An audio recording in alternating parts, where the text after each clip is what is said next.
C'est l'histoire d'un petit village des Hautes-Vosges, Ventron, qui créa il y a une centaine d'années l'une des premières et des plus réputées stations de ski de la région. C'est quasiment le haut lieu du ski dans les Vosges, puisque c'est les pentes les plus pentues, c'est là où avaient lieu les compétitions. Mais c'est aussi l'histoire d'un petit village des Hautes-Vosges, meurtri par le réchauffement climatique, qui assécha ses pistes. Les employés, ils sont là, il faut les payer, neige ou pas neige.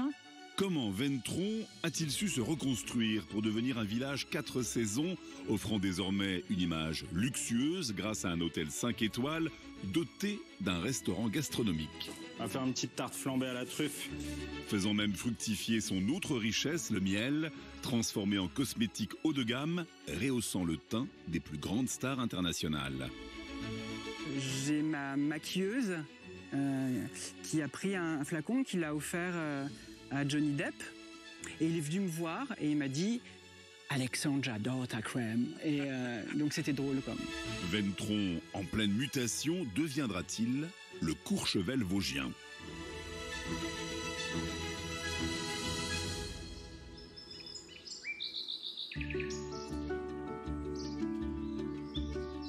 Je m'appelle Brigitte Vanson, je suis maire de Ventron depuis 2020, élue depuis 25 ans. Ici, on est à plus de 900 mètres d'altitude.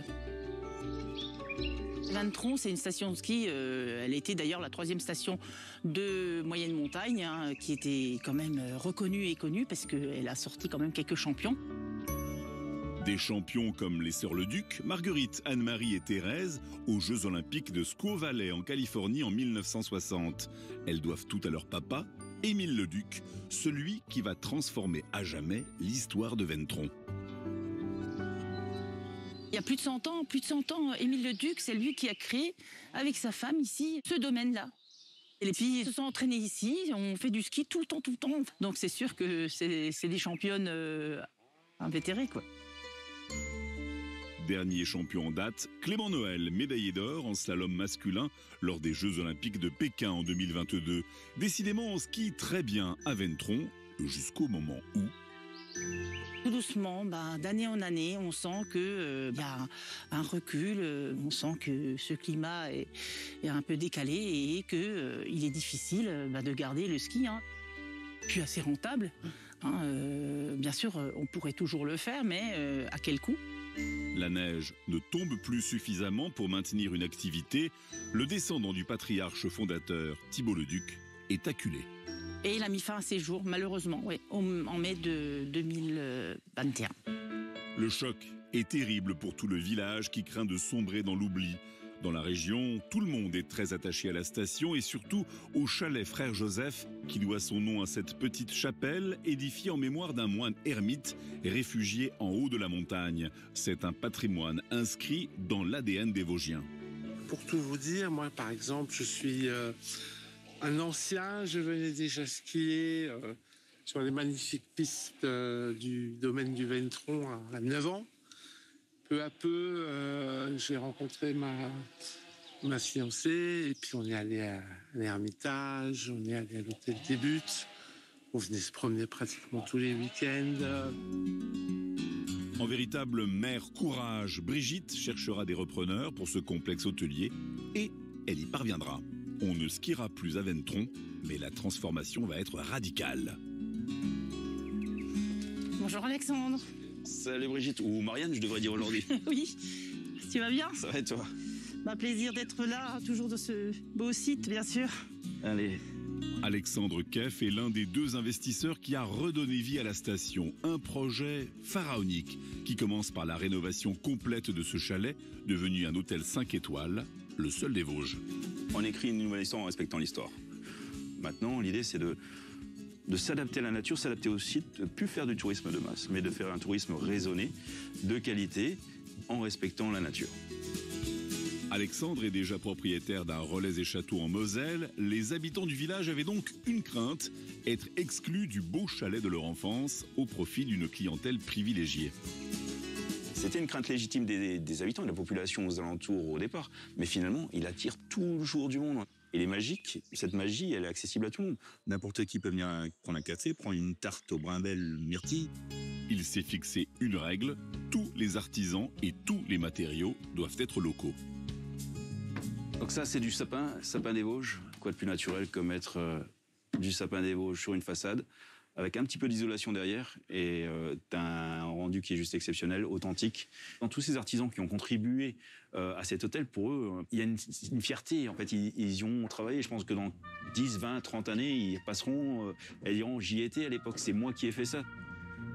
Allez, venez avec moi, je vous emmène en cuisine, on va voir le chef. Pour parfaire son image de station d'exception, Alexandre n'est pas venu tout seul. Chef, la visite pour vous.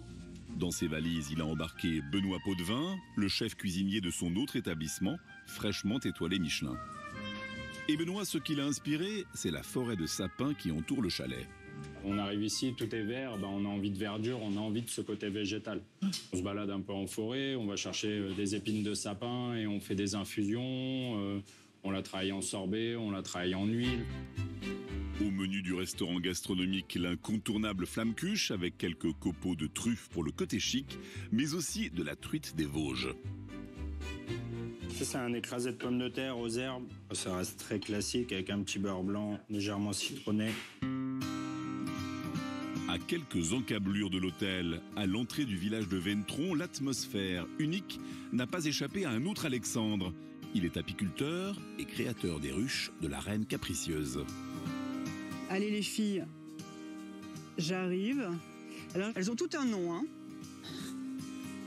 Là, c'est Géraldine, si vous voulez voir, elle est là. Voilà. Son miel constitue la base de cosmétiques haut de gamme. Il en est le premier utilisateur et visiblement, c'est très efficace. Aujourd'hui, j'ai 50 ans et je suis venu m'installer ici. J'ai vécu à Paris pendant 35 ans.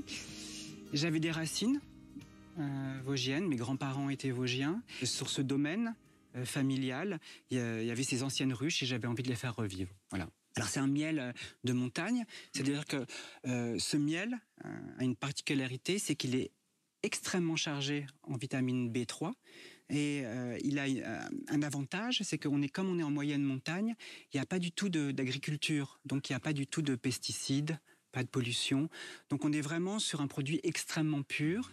Alors c'est vrai que le miel a au départ des vertus cicatrisantes, mais surtout elle a des vertus régénérantes pour la peau. Au départ, le véritable métier d'Alexandre, c'est comédien. En 2023, il était à l'affiche du film Jeanne du Barry, aux côtés de Johnny Depp et Maïwenn Lebesco. Une bonne occasion de faire la promotion de ses crèmes dans les loges. On avait le prototype d'une crème, et puis je l'ai fait essayer à Maïwenn, elle a adoré.